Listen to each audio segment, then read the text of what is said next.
صبح کا سویرا نمودار ہوا تو خیال تھا کہ صبح آئے گی تو صبح کوئی خیر کا پیغام لائے گی، لیکن جو 11 محرم کی صبح آئی وہ سید زادیوں کے لیے اور بھی دکھ کی تھی، اس لیے کہ جب صبح ہوئی، صبح کو تیمم کے ساتھ بیویوں نے نماز ادا کی، اور نماز ادا کرنے کے بعد وہ ظالم یزیدی پھر آئے، اور آنے کے بعد ان سید زادیوں کے ہاتھوں میں ہتھکڑیاں پہنائی جن کی کلائیاں کبھی کسی اجنبی مرد نے نہیں دیکھا تھا، ان کے ہاتھ میں ہتھکڑیاں ڈالی۔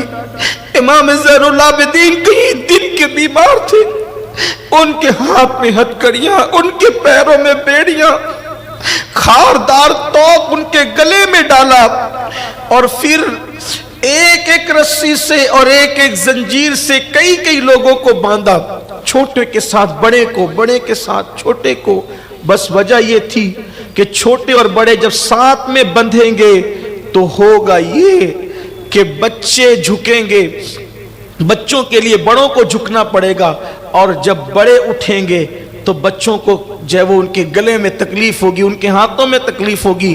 بچوں پر بھی رحم نہیں کیا، کن کے؟ لوگ تو کافروں کے بچوں پر بھی رحم کرتے ہیں۔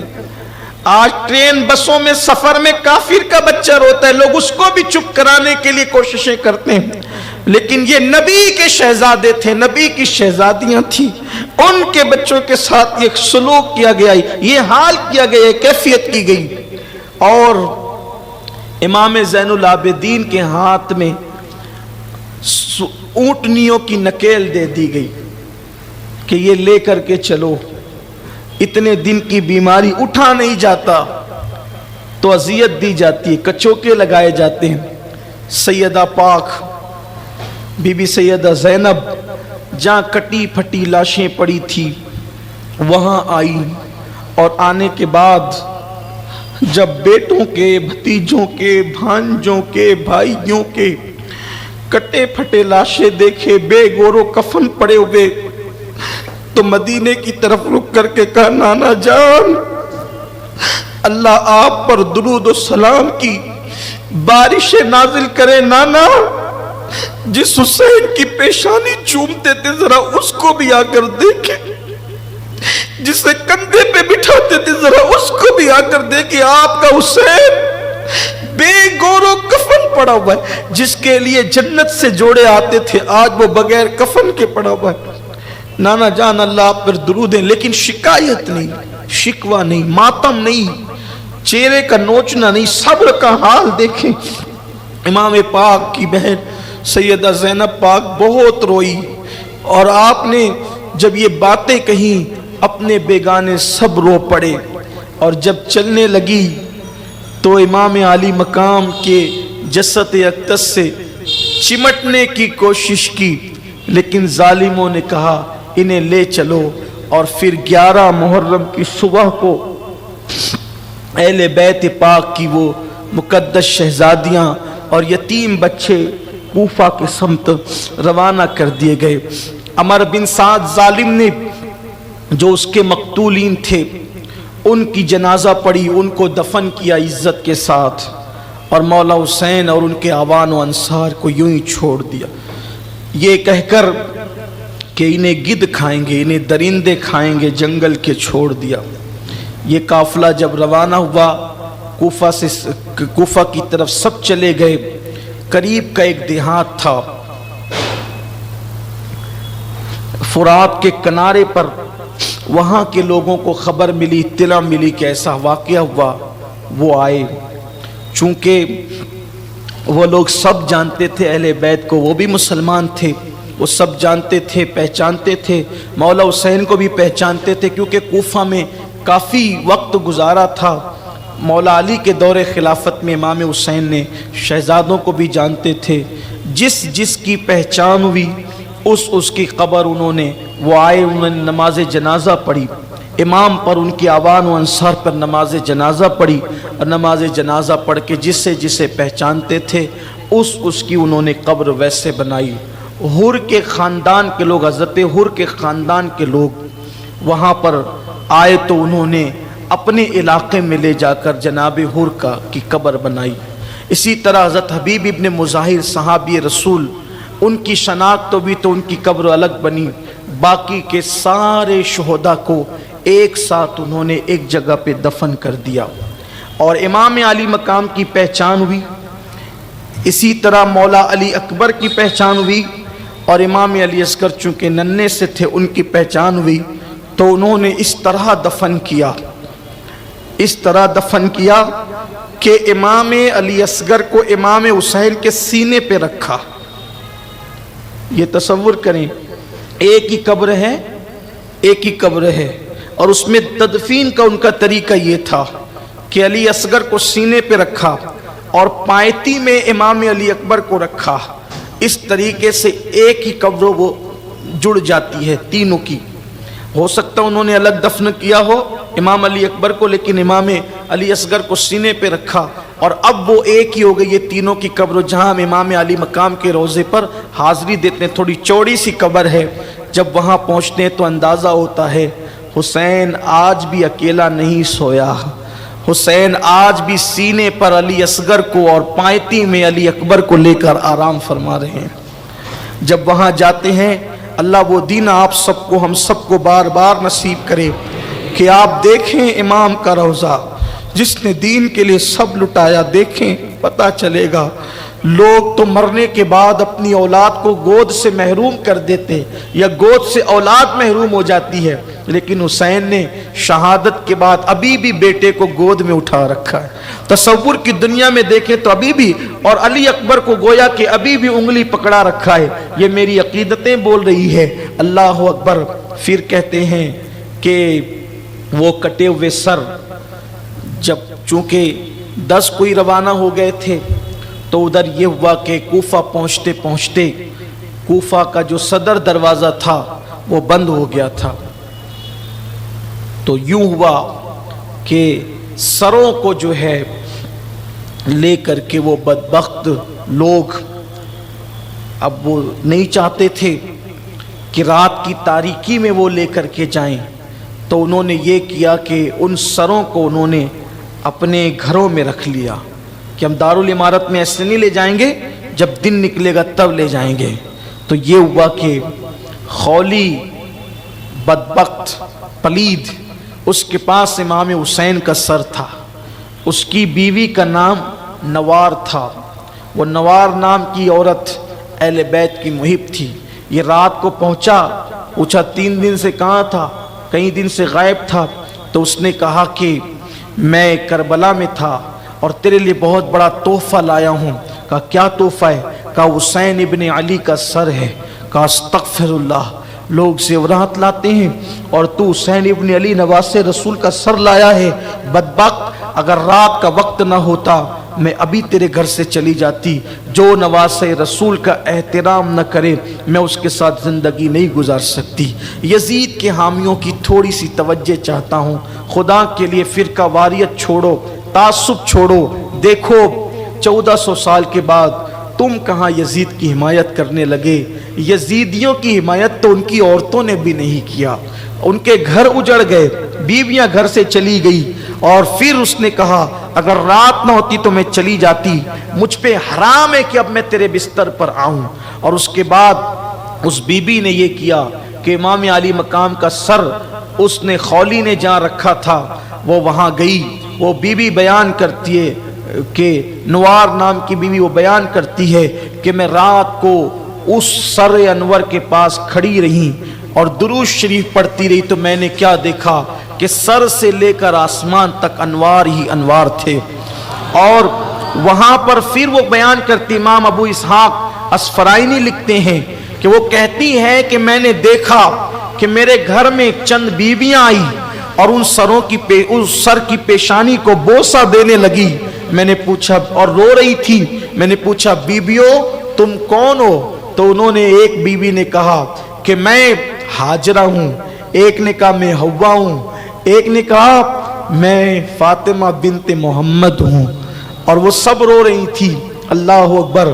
پھر صبح ہوئی تو ان لوگوں نے وہ قافلہ اور یہ قافلہ سروں کا قافلہ اور یہ قافلہ، پھر انہوں نے کوفہ میں گھمانے کے پلاننگ سے جو ہے وہ کوفہ شہر کے اندر پھر یہ داخل کیا، اور جب وہ کوفہ میں لانے والے تھے تو اعلان کرتے تھے کہ کچھ لوگ باغی ہو گئے تھے، ہم نے انہیں قتل کر دیا، ان کے کٹے ہوئے سر آ رہے ہیں۔ یہ نہیں کہا حسین ابن علی کا سر آ رہا ہے، یہ کہا کہ باغیوں کا سر آ رہا ہے، ان کے بیوی بچوں کو ہم نے قیدی بنا دیا، اور وہ جو قیدی ہیں اب ان کو بھی لایا جا رہا ہے۔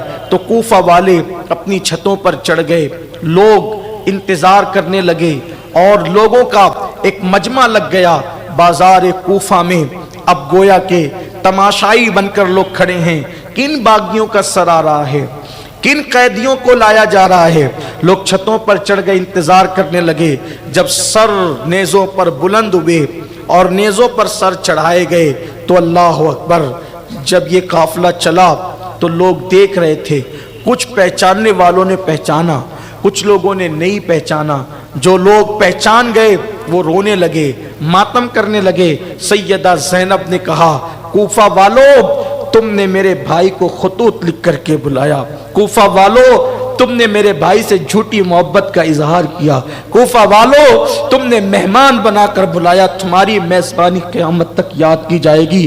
آج تمہارا رونا پیٹنا ماتم کرنا یہ تمہیں کبھی نجات نہیں دلائے گا، جاؤ تم قیامت تک روتے پیٹتے ماتم کرتے رہو گے۔ تم نے بلا کر دھوکہ دیا میرے بھائی کو، اور تم نے اس کے خاندان کے ساتھ یہ کیا کہ پورا گھرانہ کٹ گیا، پورا گھرانہ لٹ گیا۔ بی بی زینب پاک یوں کہتی تھی، وہ روتے تھے۔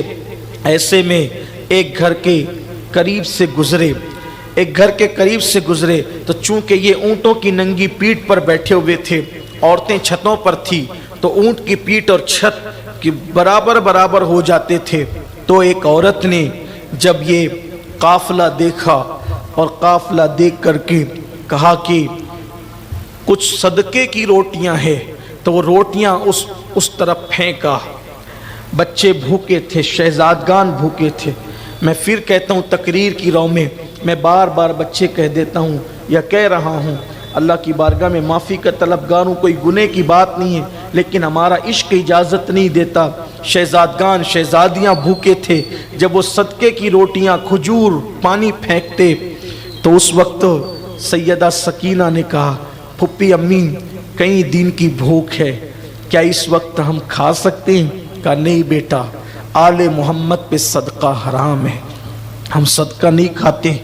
ایسے میں جو خاتون روٹیاں پھینک رہی تھی اس طرف بی بی سیدہ زینب نے چونکہ اپنا چہرہ بالوں سے چھپا رکھا تھا، کہنے لگی یہ کیا ہے؟ تو کہا کہ یہ صدقہ ہے، اس لیے کہ میں میرے مولا حسین کی طرف سے روزانہ صدقہ نکالتی ہوں تاکہ ان کی عمر میں اضافہ ہو، اور میری تمنا ہے، بہت طویل دن ہو گئے میں نے نہ حسین کو دیکھا نہ زینب کو دیکھا، نہ میں نے حسین کو دیکھا نہ زینب کو دیکھا۔ کہتے ہیں کہ قیدیوں کی دعا، مسافروں کی دعا رد نہیں ہوتی، اے ننھی سی بچی دعا کر، یہ میرے حسین کا صدقہ کھا کر دعا کر کہ جلدی سے مجھے حسین کی زیارت ہو اور میری بی بی سیدہ زینب کی زیارت ہو۔ یہ سن کر سیدہ زینب زار رو پڑی اور فرمایا کہ وہ جو آگے سر جا رہا ہے وہ تیرے حسین کا سر ہے، اور جس کو تو دیکھ رہی ہے حالت اسیری میں یہ زینب ہے۔ اس کی چیخ نکل گئی، وہ بے ہوش ہو گئی۔ بازاروں میں کئی دن تک قافلے کو پھرایا گیا، اور اس کے بعد جب دارالامارت کوفہ کے اندر یہ لائے گئے، سیدہ زینب جب گورنر ہاؤس میں آئی تو آپ نے کپڑے بدل لیے، سیدہ زینب نے کپڑے تبدیل کر لیے، اور میلے کپڑے، بالکل میلے کپڑے پہن لیے۔ سیدہ زینب پاک نے کسی طرح سے خدا جانے جو طریقہ ہو، مورخین نے لکھا ہے، اور پھر اس کے بعد نبی کی شہزادیوں کو، نبی کے گھر کے بچوں کو ہاتھ میں ہتکڑیاں اور پیر میں بیڑیاں ڈال کر کھڑا کیا گیا۔ جن کی امی کی تعظیم کے لیے مصطفیٰ جان رحمت اٹھ کر کھڑے ہوتے تھے، آج ان کی بیٹیاں کوفہ کے دارالعمارت کے اندر کھڑی ہوئی ہیں، نہ سر پر چادریں ہیں۔ جس کے نانا نے حاتم تائی کی بیٹی کے سر پہ چادر ڈال کر کہا، بیٹی کسی کی بھی ہو بیٹی تو بیٹی ہوتی ہے، جس نے بے چادروں کو چادر دی، جس نے بے آبروؤں کو آبرو دی، جس نے ذلیلوں کو عزت دی، جس نے گمراہوں کو ہدایت دی، جس نے کنگالوں کو مالا مال کیا، آج اسی کے گھر کی بیٹیاں ہاتھ میں ہتھکڑیاں پہن کر، پیروں میں بیڑیاں پہن کر، بغیر چادر کے کھڑی ہے، کوئی بیٹھنے کے لیے بھی نہیں کہتا۔ ایسے میں امام کا کٹا ہوا سر ایک تشت میں رکھا ہوا ہے۔ ابن زیاد بدنہاد بانی فساد، وہ ملعون ہاتھ میں چھڑی لے کر امام حسین کے لبوں پر چھڑی لگاتا ہے اور کہتا ہے، حسین تو کتنا خوبصورت ہے، تیرے دانت کتنے حسین ہیں۔ حضرت سیدنا زید بن ارقم وہاں پر موجود تھے، وہ کہتے ہیں، بدبخت اس لب کو چھڑی نہ لگا، میں نے بار بار مصطفیٰ جان رحمت کو یہ لبوں کو چومتے دیکھا ہے، تو چھڑی لگا کے بے ادبی کرتا ہے۔ اس نے کہا بدبخت نے کہ اگر تو بڈھا ہو کر سٹ نہ گیا ہوتا تو میں تجھے قتل کر دیتا۔ وہ اٹھے روتے ہوئے کہا، لوگوں تم نے نبی کی آل کے ساتھ دھوکہ کیا اور ابن مرجانہ کو اپنا امیر مان لیا۔ سنو، یہ وہ پلید اور بدبخت لوگ ہیں کہ امام علی مقام کی شہادت کی بات تمہارے اچھوں کو قتل کریں گے، تمہارے بروں کو یہ بڑھاوا دیں گے۔ یہ کہتے ہوئے نکل کر چلے گئے۔ اس کے بعد ابن زیاد نے کہا، یہ عورت کھڑی ہے کون ہے؟ سیدہ نے کوئی جواب نہیں دیا۔ پھر پوچھا کون ہے یہ؟ پھر کوئی جواب نہیں دیا۔ پھر کہا کون ہے یہ؟ تو کوفہ کی کچھ عورتیں ساتھ ہو گئی تھی۔ ایک عورت نے کہا یہ بی بی سیدہ زینب پاک ہے، حسین کی بہن۔ ہاں۔ اس نے کہا دیکھا اللہ نے ہم سچوں کو کیسی مدد کی اور تمہارے بھائی کا کیا انجام کیا؟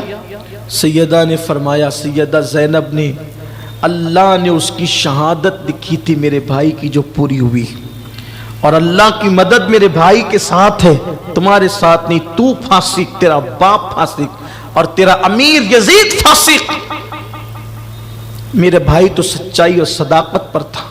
پھر امام زین العابدین پر نظر پڑی۔ اس بدبخت نے کہا یہ بچہ کیوں زندہ ہے؟ کون ہے یہ؟ کہا یہ حسین کا بیٹا ہے۔ کہا یہ کیوں نہیں مرا؟ اس کو بھی مار ڈالو۔ تو کسی نے کہا بچہ ہے۔ کہا اس کو چیک کرو بالغ ہے کہ نابالغ ہے۔ میری زبان میں اتنی طاقت نہیں کہ انہوں نے کیسے چیک کیا، میری زبان میں طاقت نہیں۔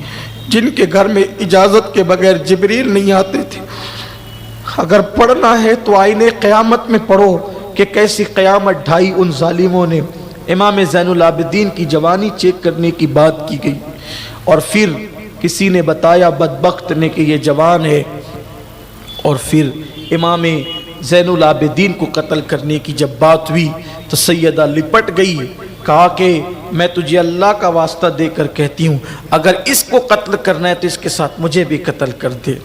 امام زین العابدین نے، بیمار تھے، ہتھکڑیاں تھی، تھکن تھی، سب تھا، فرمایا شہید کر دو مجھے، لیکن ایک وصیت کرتا ہوں اس قافلے کے ساتھ کسی شریف انسان کو کر دینا تاکہ خیر و عافیت کے ساتھ، حفاظت کے ساتھ یہ بیبیاں مدینہ منورہ تک پہنچ جائے۔ کہتے ہیں کہ پھر اس کے بعد کچھ دن تک کوفہ کے قید خانے میں ان کو رکھا گیا۔ بعض مورخین نے لکھا ہے با اختلاف روایت کم و بیش 35 دن تک کوفہ کے قید خانے میں یہ رہے۔ آپ یہ نہیں سمجھے 3 دن کا کربلا، نہیں، 3 دن کا کربلا۔ یہ مشکلیں ہیں، یہ مصیبتیں اٹھائی ان لوگوں۔ یہ جو ہے نا کہ کربلا کے بعد لبوں پہ مسکراہٹ نہیں آئی، کیوں نہیں آئی؟ کوئی چھوٹا موٹا واقعہ نہیں تھا۔ 35 دن تک کوفہ کے دارالعمارت میں قید رہے۔ پھر یزید پلید کا خط آیا کہ ان کو یہاں بھیج دو، یہاں بھیج دو، یہاں روانہ کر دو۔ اب وہ 5000 سپاہ کے ساتھ، سپاہیوں کے ساتھ، اب یہ معاذ اللہ جنہیں وہ قیدی کہہ رہے تھے اس قافلے کو کوفہ سے ملک شام دمشق، جسے دمشق بھی کہتے ہیں، دمشق روانہ کیا گیا۔ جب دمشق وہ قافلہ چلا تو وہی نیزے پہ سر تھے، کم و بیش انہوں نے اتنے مقام پر پڑاؤ کیا اور ہر شہر جو بڑا شہر پڑتا تھا وہاں جو وہ گھمایا کہ دیکھو جس نے یزید کے ساتھ بغاوت کی اس کا انجام یہ ہوا، اس لیے جو بھی یزید کے ساتھ بغاوت کرے گا اس کا انجام یہ ہوگا۔ وہ سر لے کر کے گھومتے رہتے اور آگے بڑھتے رہتے۔ روایتوں میں آتا ہے کہ جب وہ سر لے کر کے چلے تو وہاں پر ان کو پڑاؤ کرنا تھا، ان کو ایک گرجا ملا، اس گرجے کو میں نے دیکھا ہے۔ میں جب ملک شام گیا 2005 میں تو میں نے اس گرجے کو دیکھا، وہ گرجا ملا، پتھر کا، ابھی بھی پتھر کا وہ بنا ہوا ہے، گرجا ان کو ملا۔ وہ گرجا کے پاس رکے اور وہاں انہوں نے پڑاؤ کیا۔ گرجا کا راہب کبھی باہر نہیں آتا تھا گرجا سے، اس کو کچھ محسوس ہوا، وہ گرجا سے باہر آیا اور گرجا سے باہر آنے کے بعد اس نے کہا یہ کس کا سر ہے؟ تو کہا یہ ہمارے نبی کے نواسے کا سر ہے۔ یہ کون لوگ ہے؟ کہا یہ شیطانیاں ہیں۔ تو اس نے کہا تم کون لوگ ہو؟ کہا کہ انہوں نے بغاوت کی، معاذ اللہ ہم نے قتل کر دیا۔ کہا کہ کیسے لوگ ہو تم نے اپنے نبی کے بیٹے کا سر قلم کر دیا اور ان کی گھر والوں کو یہ انجام کیا تم نے؟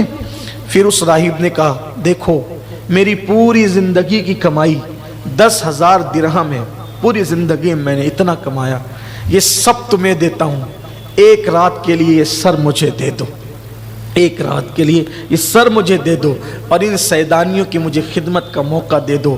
انہیں تو پیسے چاہیے تھے، 10,000 مل رہے تھے، 10,000 لے لیے، سر دے دیا۔ وہ راہب پوری رات اس سر کے سامنے کھڑا رہا، زلفیں صاف کی، گرد و غبار صاف کیا۔ امام علی مقام کے کٹے ہوئے سر سے اس وقت بھی خون کا اثر تھا، خون کا اثر اس وقت بھی تھا۔ اس کو پتھر پہ رکھا، وہ پتھر ابھی بھی گرجا میں موجود ہے، اب وہ گرجا نہیں، اب وہ مسجد ہے۔ تو جب میں گیا تھا تو مسجد ہی تھی، تو اس پتھر پہ رکھا تو اس پہ خون کا اثر تھا، آج بھی خون کا وہ اثر ہے۔ اور کہا جاتا ہے کہ تقریباً 225 سال تک، کربلا کے واقعے کے بعد 225 سال تک جب بھی یوم عاشورہ آتا وہ خون پھر تازہ ہو جاتا، جب بھی یوم عاشورہ آتا وہ خون پھر تازہ ہو جاتا، لیکن اس کے 225 سال کے بعد پھر وہ کیفیت نہیں دیکھی، لیکن خون کا اثر اب بھی اس پتھر پر موجود ہے، وہ میں نے اپنی آنکھ سے دیکھا ہے، اللہ شاہد ہے کہ ابھی بھی وہ خون نظر آتا ہے۔ اللہ اکبر۔ تو پھر اس نے غبار صاف کیا، خوشبو لگائی اور رات بھر کھڑا رہا، دیکھتا رہا انوار اس سر پر کیسے برس رہے ہیں، حتیٰ کہ صبح ہوتے ہوتے اس سر کی برکت سے کلمہ پڑھ کے مسلمان ہو گیا، امام کے کٹے ہوئے سر کی برکت۔